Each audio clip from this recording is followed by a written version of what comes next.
Ny mofinaina isan'andro atolotry ny mpitandrina rakotina valina maoly.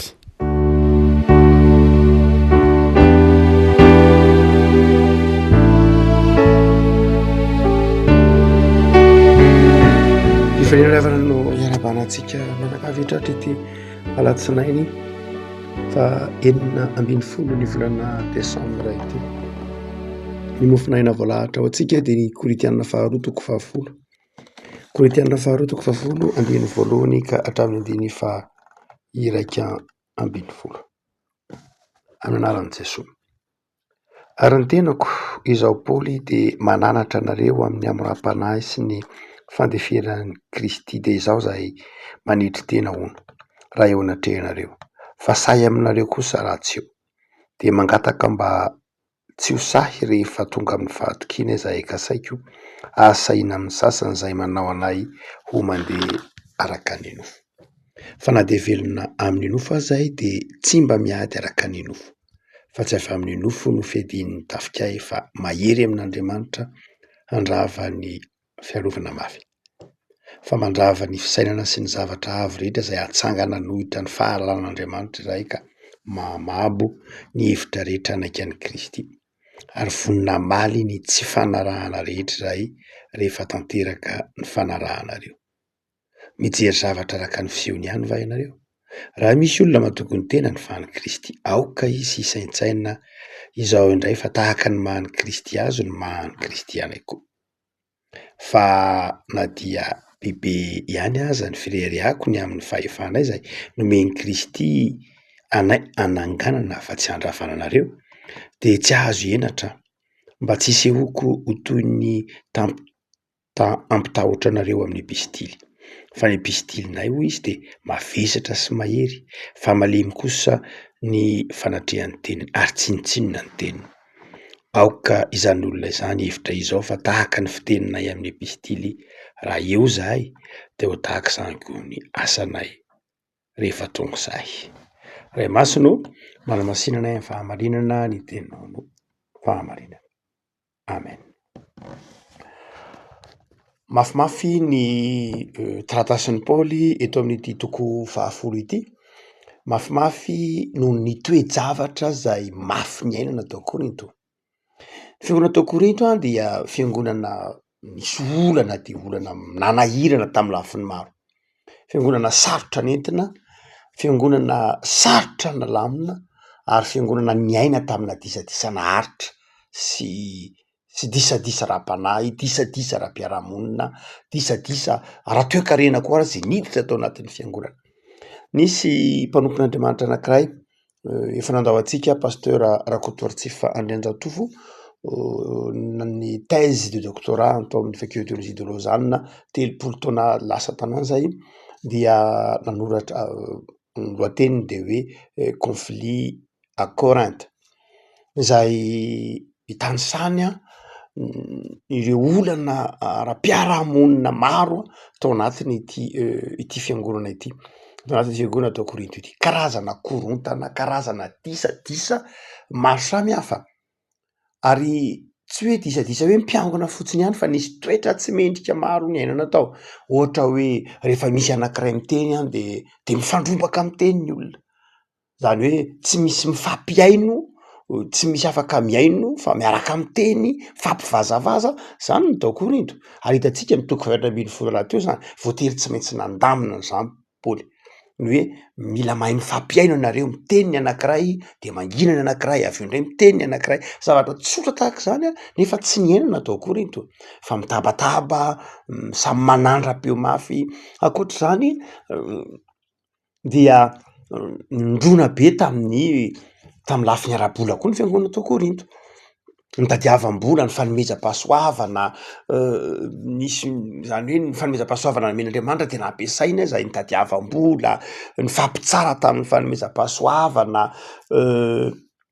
ny olana maro samihafa mahatonga ny toeran'ny vehivavy. Paoly koa tsy hoe sairana tamin'ny vehivavy raha manaraka an'io taizany pasteur Kotortsifindreo dia tsy hoe tsy de tena nanaona tamin'ny vehivavy loatra Paoly satria rehefa mampianatra ny olona dia mametra-panontaniana foana ny vehivavy inona moa zany fa tsy azoko, inona moa zany fa tsy azoko, dia hoe Paoly manao hoe ny anao vehivavy any an-trano manontany ny vadinao, manana fandaminana fa hoe tsy eto zany mametra-panontaniana inona zany tsy azoko zany sy ny sisa rehetra satria tsy mitovy ny niveau d'instruction ny lehilahy sy ny vehivavy.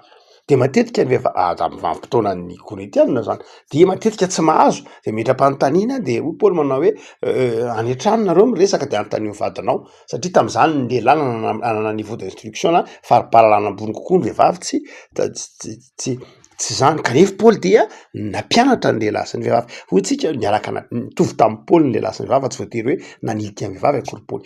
Olana be dehibe zany ny tao Korinto hany ka sarotra nahitsy be ty fiangonana ty dia satria sarotra nahitsy le izy dia nitondra mafy mihitsy Paoly nanitsy sy nitaiza ity fiangonana ity.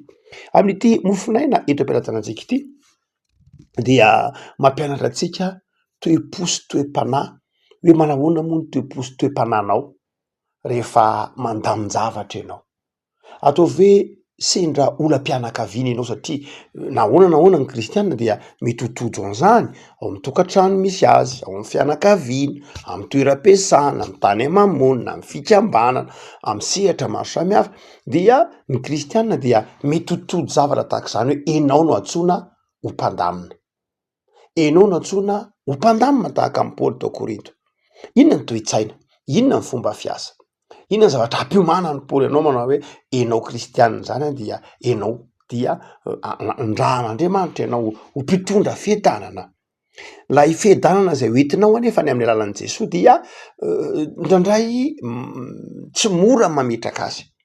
Dia misy toe-tsaina izay vitsivitsy ampianarin'ny Paoly antsika tarafina amin'ity korintianina faharoa toko fahafolo ity.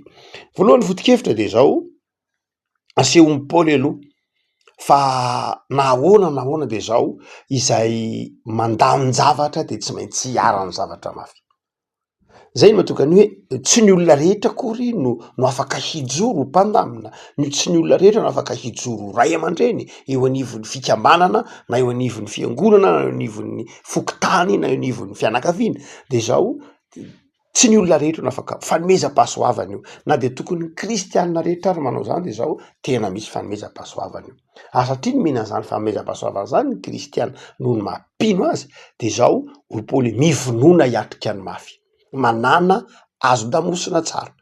Ary tokony hianana zany ny kristianina manana azo damosina mahajo tsara satria tsy maintsy hitondra ny korotana io eo amin'ny tenanao ianao, zany hoe lasa ho alan'ny olona ianao, ho tsarain'ny olona ny fiainanao manokana, ho kianin'ny olona lay mahay anao satria ianao hijoro mpandamina. Raha mijoro mpandamina ka tsy voninao am'izany de zao tsy mahefa na inona fa zay mijoro mpandamina ao anivon'ny fianakaviana na anivon'ny firenena de zao tsy maintsy hiara izany miatraika eo amin'ny fiainana zany ho kianiny ho tsy tian'ny olona mihitsy izy. Paoly de zao nozogozon'ny olona maha-apôstôly azy fa inona koa ianao no ianao nga apôstôly, ianao ara nanentsika ny fiangonana, ianao koa miseho mandamina anay aty, izay any Jesoa, izay koa any Jesoa, ianao nga any Jesoa, ianao aza nanentsika ny kristianina, zay manana fanomezam-pahasoavana maro, ianao iza.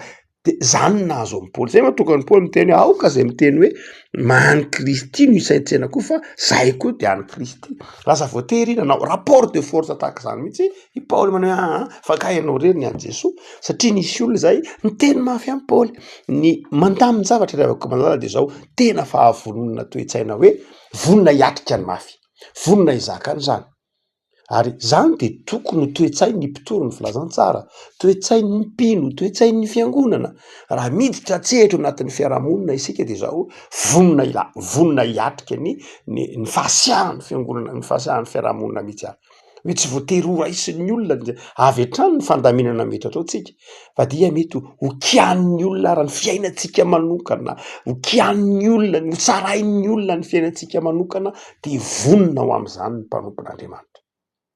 Ary dia mitranga zany tamin'ny fiainan'ny Paoly saingy tsy nampiotsina ny Paoly mihitsy zany, tsy nampiotsina ny Paoly ary tsy nampiova ny fitiavany ny korintianina Zay ny tena zava-dehibe mihitsy. Ndray mantsy rehefa tody zavatr'atra tahaka ireny isika, rehefa mandamin-javatra mitokantrano ao na fiainam-pianakaviana na firy-pianakaviana de zao manjary lasa miteny mahery ka manjary lasa tsy miseho ny fitiavana.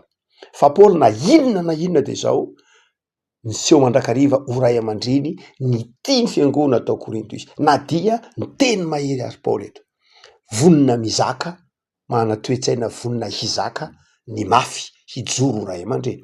Fa ny faharoa zay aseho amin'ny Paoly eto de zao amin'ny toetrany Paoly rehefa mandamin-javatra tsara isika dia tsy maintsy manana nataontsika hoe rigueur, manana toe-tsaina entitra Paoly io. Samy hafa ny toe-tsaina ataontsika hoe enjana rigide sy ny hoe toe-tsaina entitra ataontsika koa hoe rigueur. Samy hafa ny rigueur sy ny rigidité, samy hafa be amin'ny taratasy nosoratan'ny Paoly io. Ny hoe toetrany Paoly io de zao entitra Paoly, ny dikany hoe entitra de zao manana fandaminana mazava. Hoe zao ny lalakizorana, zao ny tokony ho izy, zao ny andaminana azy, ity tsy mety, ity mety, manana an'izay toe-tsaina zay. Fa izay toe-tsaina zay kosa nefa de zao tsy toe-tsaina enjana ka manjary tapaka rehefa avy eo.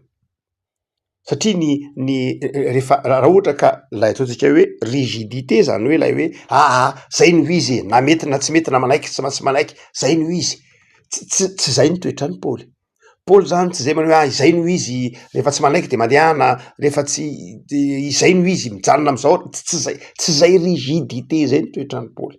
Fa Paoly dia nanana rigueur mazava, fantany tsara ny tokony ho izy, kanefa dia nanana zay ataontsika hoe fandiniana sy fiainana izy, ary tsy nampaninina ny Paoly mihitsy nanao exception, tsy nampaninina ny Paoly mihitsy nanao trangatsongaina mba hahafahany mandamina ny zavatra rehetra.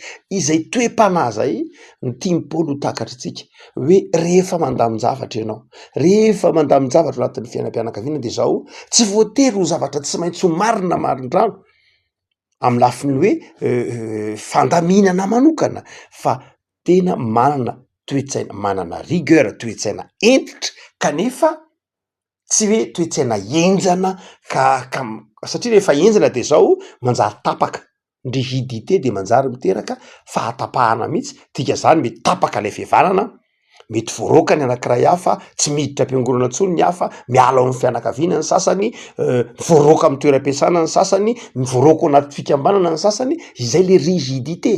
Tsy zay Paoly, tsy zay Paoly. Fa ny Paoly de zao entitra Paoly, satria noentin'ny Paoly teo amin'ny tenany, lanja tao amin'ny tenany ny zava-tsarotra Paoly, kanefa dia nahavita napiditra ny rehetra ao anatin'ilay fitiavan'Andriamanitra ary namerina le fiainan'ny kristianina tao Korinto araka ny tokony ho izy.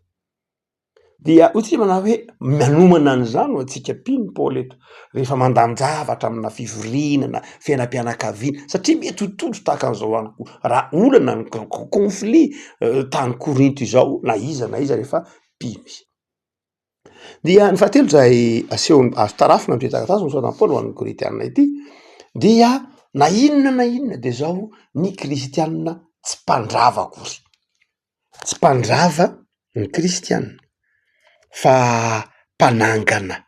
Hoy Paoly amin'ny dininy fahavalo, fa na be dehibe aza ny freariako ny eo amin'ny fahefana zay nomeny Kristy hananganana fa tsy handravana anareo. Zany hoe Paoly amin'izay zangy apôstôly manana ny fahefana nomeny Jesosy be dehibe. Misy fotoany Paoly ny teny mihitsy tsy amin'ny Korintianina moa fa ny teny mihitsy hoe atolotro an'ny Satana. Vitan'ny Paoly ny teny zany tamina olona sasany, hoe atolotro an'ny Satana Himeneo. Zany hoe tena manana fahefana be zany Paoly. Dika zany atolotro zany de zao avelako faizany Satana, avelako hiarany kapoka mafy. Manana zany fahefana zany aho Paoly. Saingy zao tsy zay ny mamaika any Paoly, tsy fandravana, tsy ny fahefana zay nomen'Andriamanitra aho Paoly de zao tsy fandravana fa fananganana.